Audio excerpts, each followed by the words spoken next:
그렇다면 1조 3,200억 달러, 하나로 약 1,716조 원에 달하는 규모의 자금이 쪽으로 이동한다고 생각하면 정말 끔찍하기만 합니다. 왜냐고요?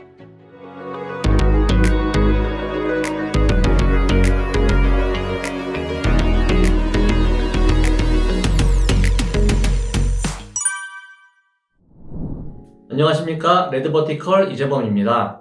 최근 애플이 연 4.15%의 이자를 제공하는 저축계좌를 골드만삭스와 함께 출시했습니다. 이 계좌는 미국 내 애플카드 사용자들만 만들 수 있다고 하는데요. 여러분들은 어떤 생각이 드시나요? 저는 이 뉴스를 보는 순간 큰일 났다 라는 생각이 먼저 들었습니다. 그래서 오늘은 왜 4.15%짜리 애플 저축은행을 보면서 제가 큰일 났다는 생각을 했는지에 대해서 한번 살펴볼까 합니다. 얼마 전 SVB 은행 사태와 크레딧 스위스 은행 사태로 한바탕 소란이 있었죠. 서브프라임급 금융위기로 전이될 수 있다는 우려감에 증시가 한번 크게 출렁이기도 했습니다. 문제의 근원은 바로 뱅크런 때문이었는데요. 이 모든 것이 채권 시장의 발작에서 시작된 것인데 지금은 각 국가의 정부 개입으로 인해서 다소 잠잠해진 상태입니다. 그런데 또다시 뱅크런이 벌어질 수 있는 사건이 발생했습니다. 바로 앞서 말씀드린 애플저축입니다. 여러분들이 가입한 은행 예금의 이자가 0.37%인데 애플저축에서 4.15%를 준다고 하면 여러분들은 어떻게 하시겠습니까? 바로 애플저축으로 갈아타시겠죠? 보통은 10배가 넘는 이자를 준다고 하면은 사기로 생각할 수가 있는데 애플이 한다고 하니 조금 더 믿음이 가지 않습니까? 그런데 예금자 보호도 적용이 된다고 합니다.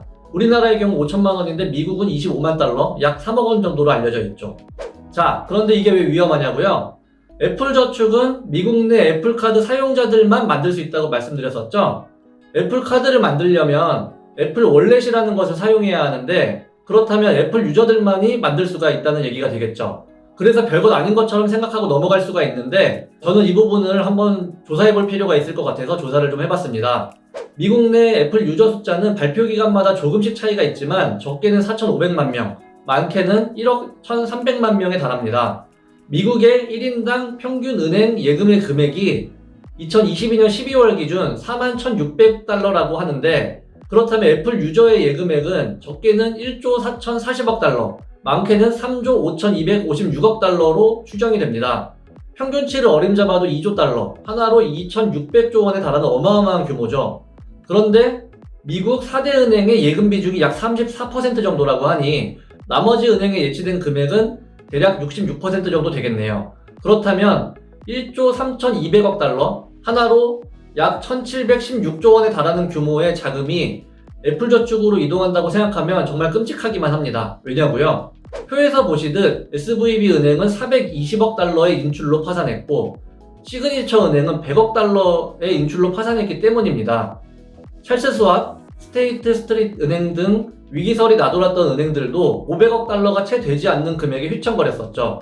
그런데 1조 3,200억 달러의 인출이 벌어진다고 하면 어떻게 되겠습니까? 중소형 은행들 중에서 채권 평가손을 보고 있는 은행들은 또 한 번 파산의 위기를 경험할 수밖에 없겠죠. 정부에서 또 개입해서 사태를 해결할 수 있을 것으로 생각할 수도 있는데 지금 미국 정부는 부채 한도 시한 문제로 골치를 앓고 있기 때문에 추가적인 개입이 쉽지 않은 상태입니다.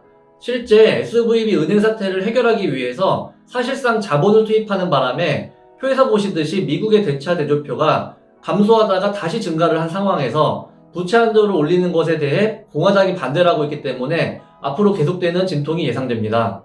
엎친 데 덮친 격으로 골드만삭스에서는 미국 국세청이 자본소득의 감소로 인해서 4월에 충분한 세수를 확보하지 못할 것이기 때문에 부채 한도 시한이 기존 8월에서 6월까지 앞당겨질 수 있다라는 그런 우려감을 보이기도 했습니다. 즉, 빚은 계속해서 증가하는데 소득이 감소하니 더 이상 빚을 늘릴 수가 없다는 의미가 되고 이것은 정부의 개입이 쉽지 않다라는 것을 의미한다고 생각하시면 되겠습니다. 그런 가운데 지난주 미국의 파월과 중국의 리강이 만났었는데 공교롭게도 이때부터 경기 침체를 얘기하면서 다소 비둘기파적으로 변했던 미국의 연준 위원들이 5월 2일 FOMC를 앞두고 매파적인 발언들을 연일 쏟아내고 있습니다. 그러자 5.0%를 넘었다가 3.75%까지 안정되었던 미국의 2년물 국채 수익률이 어느새 4.2%까지 올라온 상태죠. 미국의 2년물 국채 수익률이 상당히 중요하다고 말씀을 드렸었죠. 이 지표가 4.8%가 넘었을 때 CFO 문제가 터졌었고 5%가 넘어가면서 SVB 은행 파산 사태가 생겼었으니 5% 부근까지 올라가게 된다면 또다시 중소형은행에 부실 문제가 발생할 수 있다는 건 불보듯 뻔한 상황입니다. 그렇게 되면 또 뱅크런이 벌어질 수 있는데 이 애플저축이 10배 이자를 더 준다고 하니 안 그래도 중소형은행에서 뱅크런이 일어나고 있는데 이것이 가속화가 될 수 있겠죠.